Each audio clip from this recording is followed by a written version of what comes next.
and physical. Strength that makes you seem unbeatable. And today you'll discover how one man achieved it 400 years ago and how you can do the same. Have you ever met someone that doesn't break, who faces any situation without waiting, without backing down, without talking themselves out of it, while everyone else is making excuses to explain their own failures, while everyone else gives up at the first problem? She keeps going. And you know what people say? This guy is lucky. This woman is only like this because of her genes. This guy only got there because he's friends with the boss. But what many people don't accept is that there's a very high price to pay. Many don't want to pay that price, and they still want to judge those on the battlefield. However, there was a man in Japan who lived during the Tokugawa time. This man won over 60 fights. He started at age 13 and never lost. If you follow this channel, you know who I'm talking about. Maybe his name is in the title of the video, so it's no secret to anyone else. His name was Miyamoto Musashi, and he wasn't the strongest physically nor the fastest, but he developed something no one could break, a mind that knew no waiting, and a body that knew no limits. Before he died, he wrote it all down in his book, Go-Rin no Sho, the Book of 5 Rings.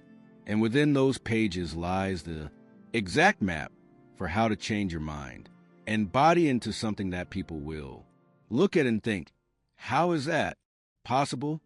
But there's a catch. Musashi's method isn't about motivation. It's about removal.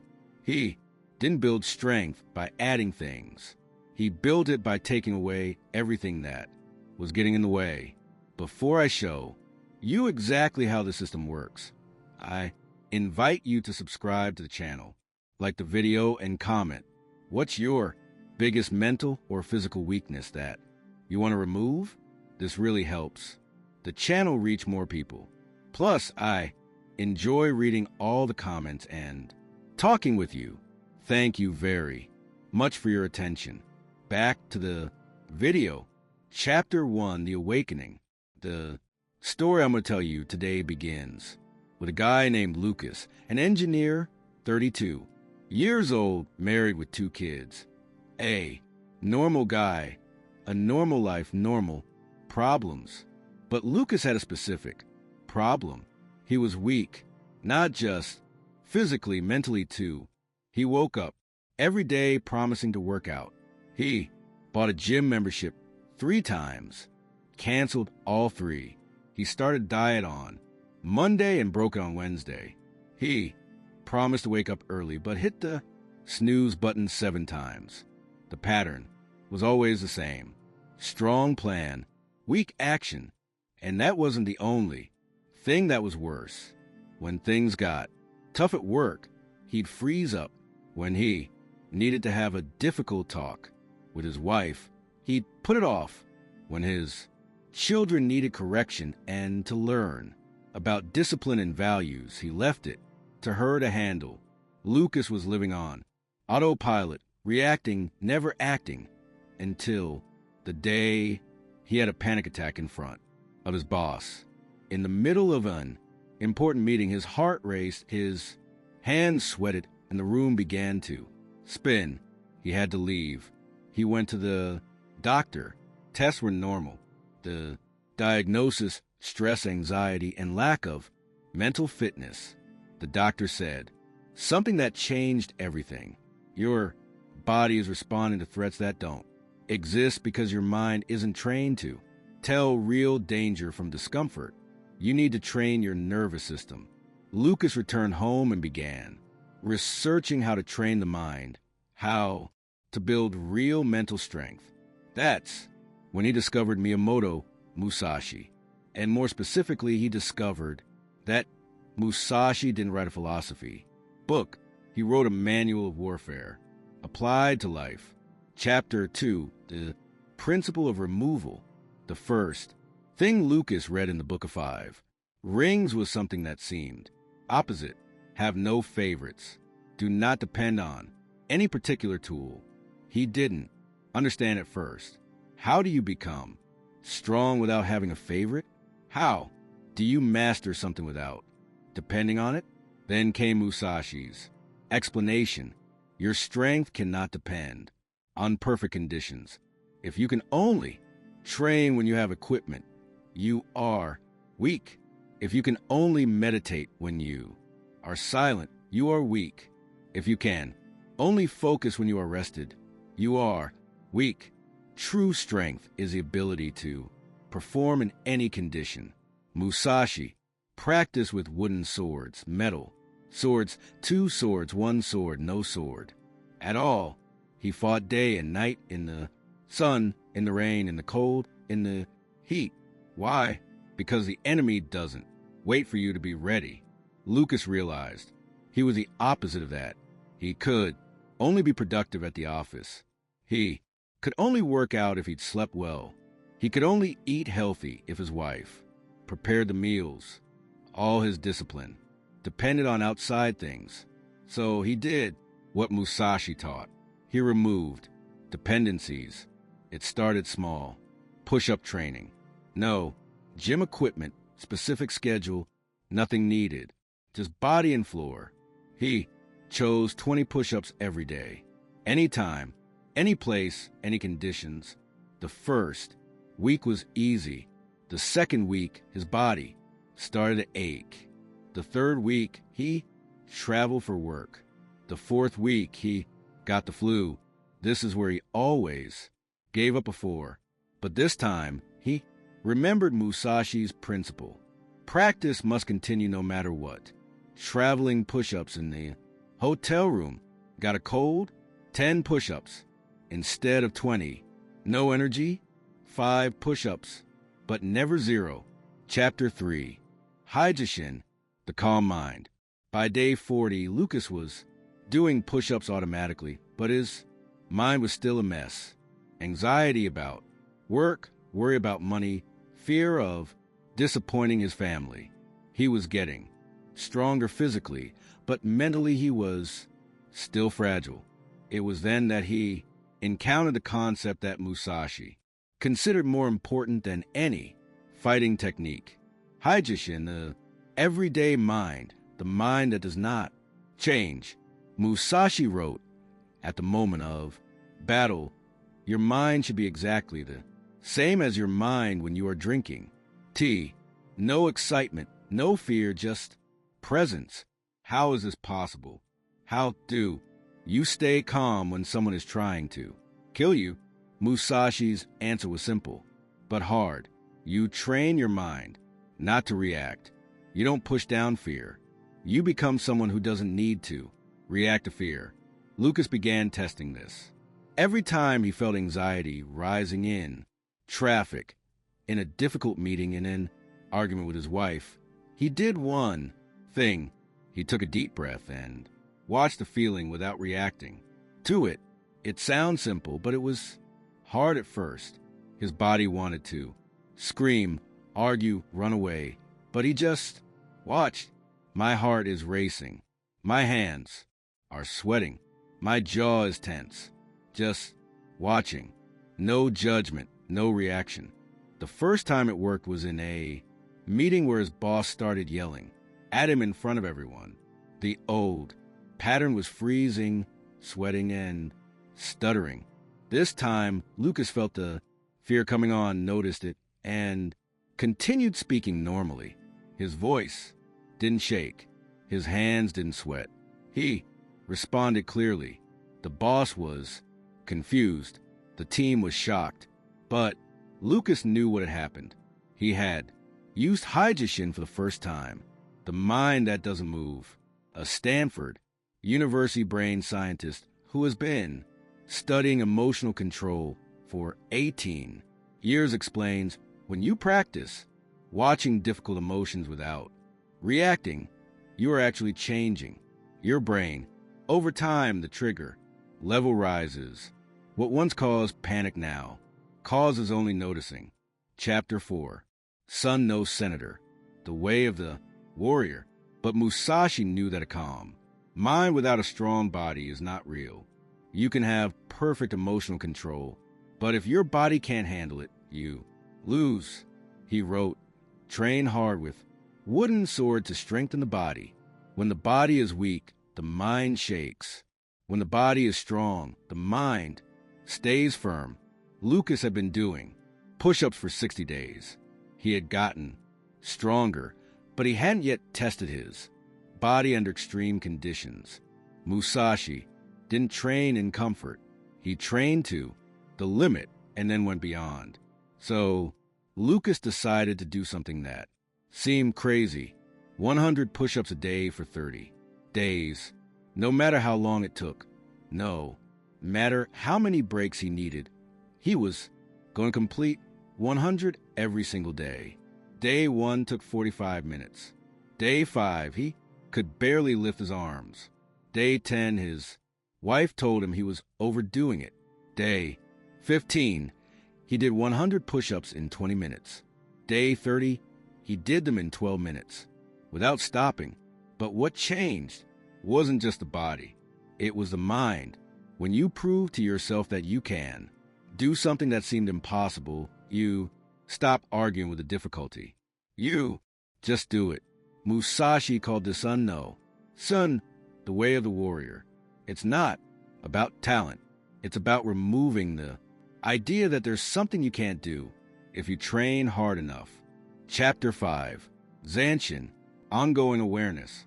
Lucas was physically stronger mentally, calmer, but Musashi had a third principle that separated ordinary warriors from legends.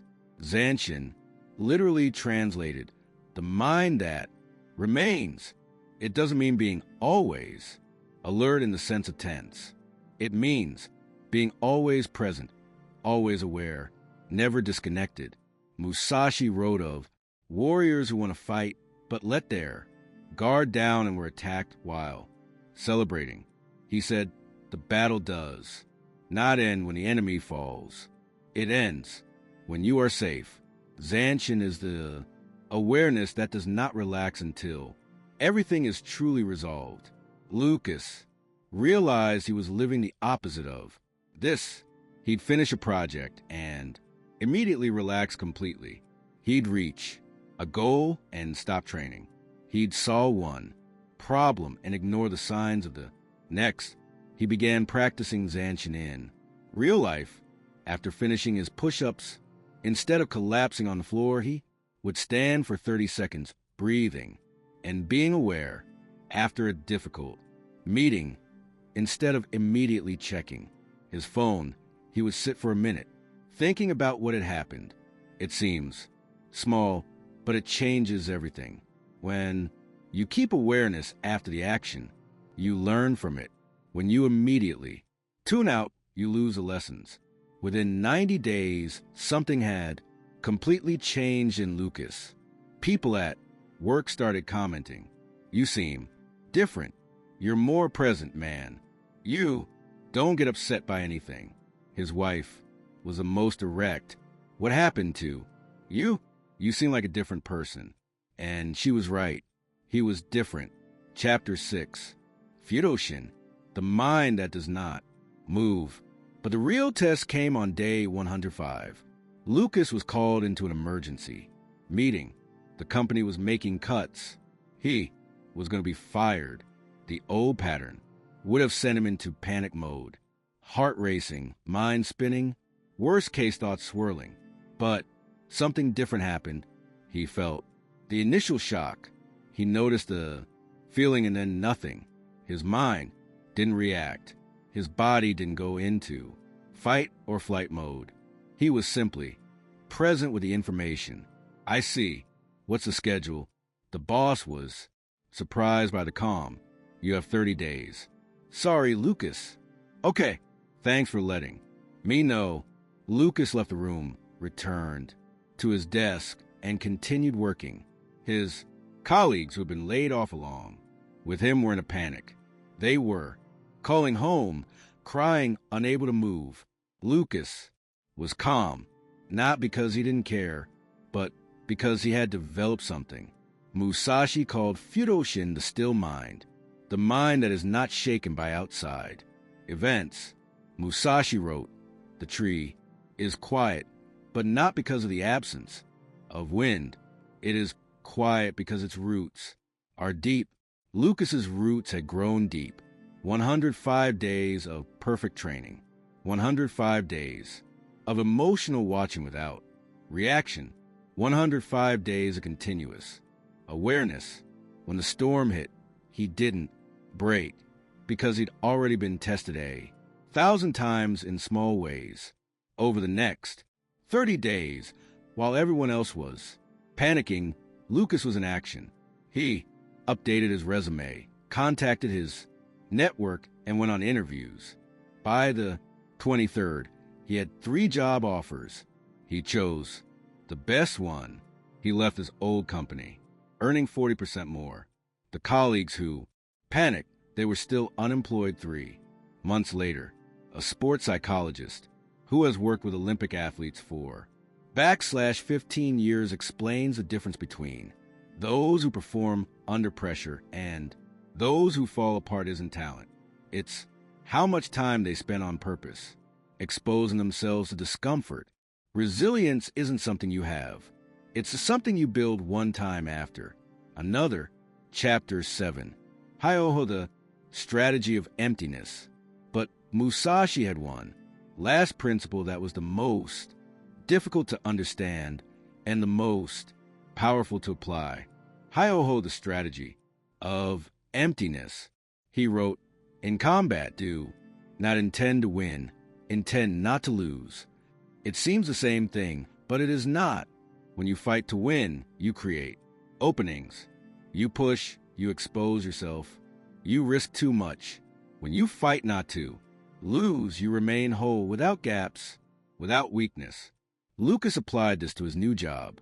Instead of trying to impress everyone and show his value immediately, he simply didn't make mistakes.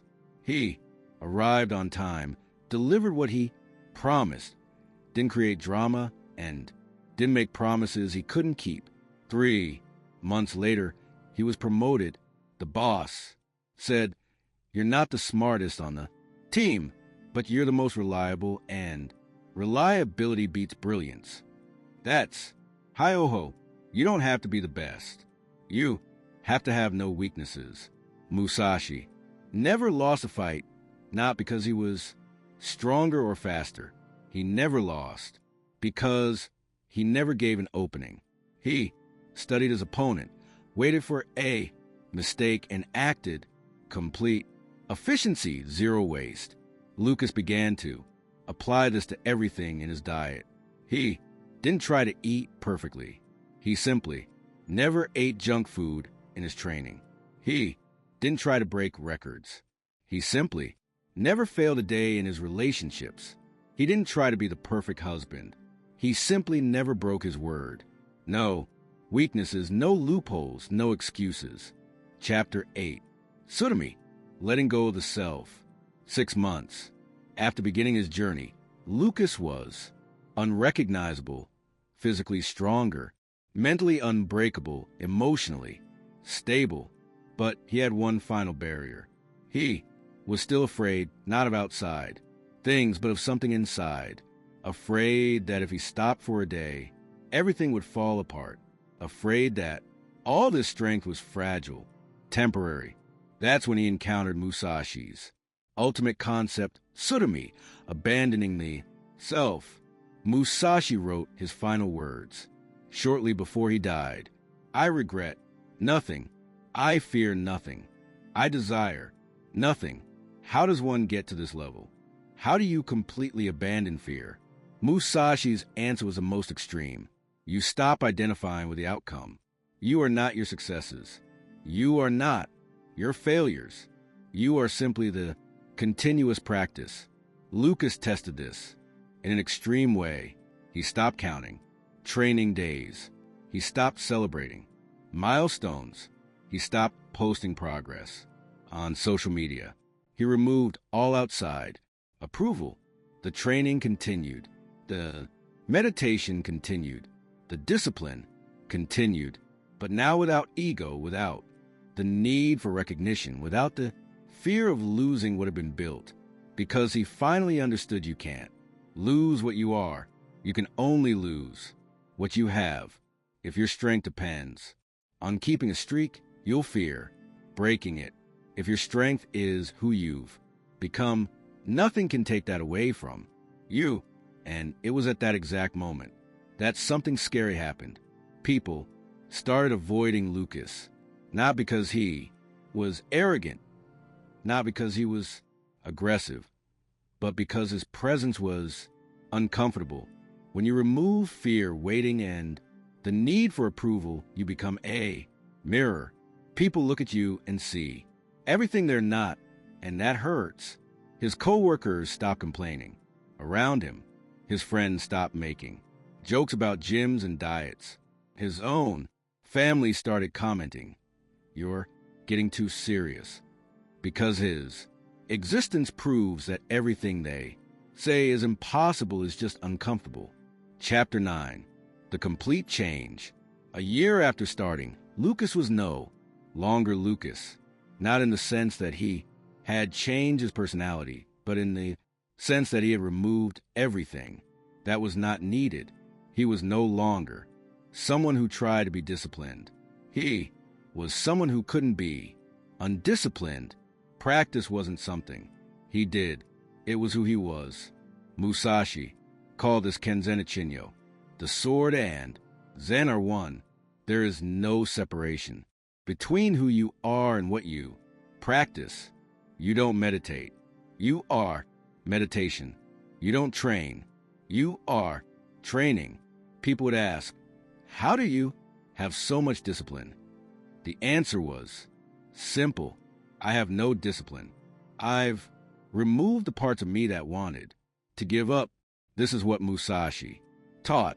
Mental and physical strength isn't about adding things. It's about removing everything that gets in the way of your true nature.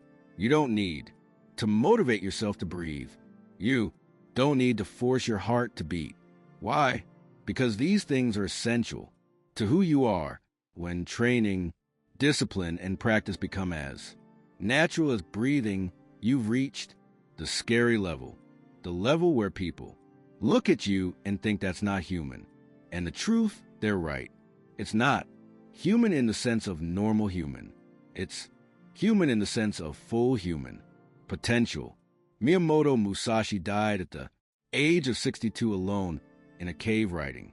He had no money, no title, no followers, but he had something no one could take away: complete control over himself. His last words were, "I regret nothing." How many people can say that? How many people reach the end and know they lived at the limit of their abilities? How many have removed fear, waiting, weakness? The question is not how did Musashi do it. The question is why. Aren't you doing it? You have access to the same knowledge. You have the same number of hours in the day. You have the same human body with the same potential. The difference isn't ability. It's willingness to do what's necessary. A willingness to remove dependencies. A willingness to practice until practice becomes who you are. A willingness to abandon everything that isn't essential. The scary level of mental and physical strength isn't for everyone. Not because it's impossible, but because it's uncomfortable. And most people choose comfort over ability. But you're not the majority. If you've watched this far, you've already proven that. The question now is, what are you going to do with this information? If you enjoyed this video, I invite you to subscribe to the channel, turn on the bell, and leave a like. And tell me in the comments, what's the first habit you'll remove? What's the first weakness you'll change? Remember, strength that scares others is the only strength worth having. If you've made it this far, thank you very much for your attention. See you in the next video.